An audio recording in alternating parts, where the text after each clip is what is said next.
আসসালামু আলাইকুম। Welcome to my channel SRN recipe. আজকে তৈরি করে দেখাবো ক্যাশনাট সালাদ। ক্যাশনাট সালাদ আমাদের শরীরের জন্য ভীষণ উপকারী একটি সালাদ। এটি ডায়াবেটিস কমাতে সহায়তা করবে, ওজন কমাতে সহায়তা করবে এবং আমাদের মুখে রুচি বাড়িয়ে দিবে। এই সালাদটি বাসার ছোট বড় সবাই মজা করে খাবে। কিভাবে এত সুন্দর একটি সালাদ তৈরি করেছি আজকের ভিডিওতে সেটি আপনাদের সঙ্গে শেয়ার করব। কি কি উপকরণ লাগবে শুরুতে সেটি দেখিয়ে দিচ্ছি। এখানে আমি 1 কাপ পরিমাণ বোনলেস চিকেন নিয়েছি।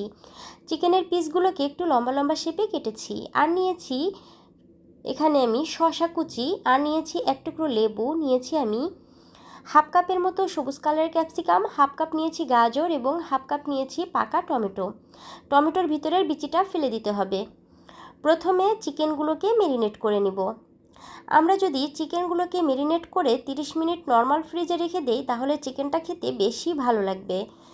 ম্যারিনেটের জন্য ফার্স্টে স্বাদ মতো দিয়ে দিয়েছি লবণ এবং দিয়ে দিলাম হাফ টিস্পুন আদা বাটা, হাফ টিস্পুন দিয়ে দিলাম রসুন বাটা, সেই সঙ্গে 1/3 টিস্পুন দিয়ে দিলাম লাল মরিচের গুঁড়া এবং আমি 1/4 টিস্পুন দিয়ে দিলাম কালো গোলমরিচের গুঁড়া।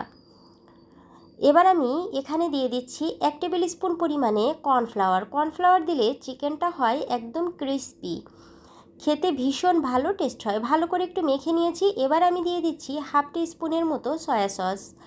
আবারও ভালো করে চিকেনটাকে মেখে নিব। তারপরে এটাকে ঢাকনা দিয়ে ঢেকে ফ্রিজের নর্মাল টেম্পারেচারে পুরো 1 ঘন্টার জন্য রেস্টে রেখে দিব। 1 ঘন্টা পরে আমি চুলাটা জ্বালিয়ে রান্নায় চলে এলাম। চুলায় একটি প্যান বসিয়ে প্যানের মধ্যে 1 টেবিল স্পুনের মতো সয়াবিন তেল দিয়ে দিয়েছি। তেলটাকে একটু গরম করে এর মধ্যে আমি 1 কাপ পরিমাণে কাজু বাদাম দিয়ে দিলাম। বাদামগুলোকে একটু লো ফ্লেমে হালকা আঁচে ভেজে নিব। এখানে বাদামটাকে একটু হালকা আঁচে 2 থেকে 3 মিনিট ভেজে নিলে বাদামের মধ্যে একটা সুন্দর ঘ্রাণ বের হয়ে আসে। বাদামের যে একটা কাঁচা গন্ধ থাকে ওই গন্ধটা চলে যায়, একটা সুন্দর ঘ্রাণ চলে আসবে। সুন্দর ঘ্রাণটা পাচ্ছি। এই পর্যায়ে আমি বাদামগুলোকে তুলে নিয়েছি। বাদাম ভাজা এই তেলের মধ্যেই আমি চিকেনের পিসগুলো দিয়ে দিলাম এবং উল্টিয়ে পাল্টিয়ে লাল করে ভেজে নিব। এখানে কোনো ধরনের ঢাকনা ব্যবহার করা যাবে না, তাহলে কিন্তু চিকেন থেকে পানি বের হয়ে চিকেনটা ক্রিস্পি যে নেস ওটা চলে যাবে। তাই ঢাকনা ছাড়াই উল্টিয়ে পাল্টিয়ে এটাকে আমি ভালো করে ভেজে নিব। একদম লাল হয়ে এসেছে কালারটা, দেখুন। এই পর্যায়ে আমি তুলে নিব। আর যেহেতু বাদাম ভাজা তেলে ভেজেছি, চিকেনের মধ্যে বাদামের একটা ফ্লেভার অ্যাড হয়েছে। এবার আমি চুলায় অন্য একটি প্যান বসিয়ে দিয়েছি এবং এই প্যানের মধ্যে আমি 1 টেবিল স্পুন পরিমাণে ঘি দিয়ে দিচ্ছি। এই সালাদের জন্য ঘিটাই বেশি পারফেক্ট হবে, অবশ্যই ঘি দিয়েই ভাজার চেষ্টা করবেন। ঘিটাকে গলিয়ে নিয়ে এই ঘিয়ের মধ্যে আমি দিয়ে দিচ্ছি একটা কাঁচা মরিচ, একটা পাকা মরিচ কুচি করে কেটে। মরিচটাকে একটু লো ফ্লেমে ভেজে নিচ্ছি। চুলার লেভেলটা আমি লোতে নিয়ে এবার আমি দিয়ে দিচ্ছি গাজর কুচি 1 কাপ।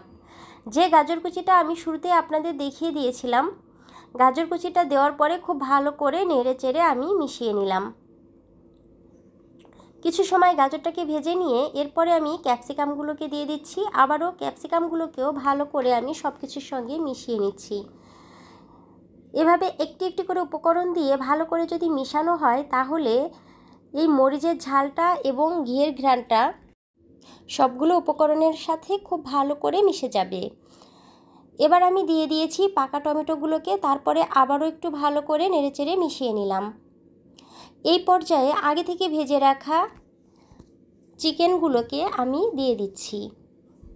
চিকেনটা দেওয়ার পরে এখন আমি আরও কিছু উপকরণ অ্যাড করব আর চুলাটা আমি বন্ধ করে দিব। চুলাটা বন্ধ করে এই পর্যায়ে সবগুলো উপকরণ মিশাতে হবে। প্রথমে দিয়ে দিচ্ছি এখানে লেবুর রস। এখানে আমার হাফ টিস্পুনের মতো লেবুর রস হয়েছে। তারপরে আমি দিয়ে দিচ্ছি এখানে সামান্য পরিমাণে গোলমরিচের গুঁড়া। এখানে সাদা গোলমরিচের গুঁড়াটা দিয়েছি। তারপরে আমি এখানে দিয়ে দিচ্ছি সামান্য পরিমাণে লবণ। এখানে স্বাদ অনুযায়ী লবণটা দিতে হবে। লবণ যেহেতু আগে একবার চিকেনে দেওয়া আছে সেই অনুযায়ী আমি দিয়েছি। আবারও একটু ভালো করে নেড়ে চেড়ে সব কিছু মিশিয়ে নিলাম। এভাবে যদি সব কিছু মেশানো হয় তাহলে টেস্টটা বেশি ভালো হবে। এই পর্যায়ে এখন দিয়ে দিচ্ছি টমেটো কেচাপ 1 টেবিল স্পুন পরিমাণে। টমেটো কেচাপটা দেওয়ার পরে আবারও একটু নেড়েচেড়ে মিশিয়ে নিলাম। এখন আমি দিয়ে দিচ্ছি আগে থেকে ভেজে রাখা বাদামগুলোকে। বাদামটা দেওয়ার পরে আবারও একটু নেড়েচেড়ে মিশিয়ে নিব, তবে তার আগে আমি এখানে হাফ টিস্পুন পরিমাণে সয়া সসও দিয়ে দিয়েছি। এবার আমি সয়া সস এবং বাদামকেও সব কিছুর সঙ্গে নেড়ে চেড়ে খুব ভালো করে মিশিয়ে নিয়েছি। চুলার লেভেল কিন্তু একদমই নেই, চুলাটা বন্ধ করেই কাজগুলো করতে হবে। আর সব শেষে আমি এখানে আগে থেকে রেডি করে রাখা শসা কুচিটাকেও দিয়ে দিলাম। ব্যাস তৈরি হয়ে গিয়েছে আমার ক্যাশনাট সালাদ। এবার এটাকে সার্ভিং বলে সার্ভ করার পালা।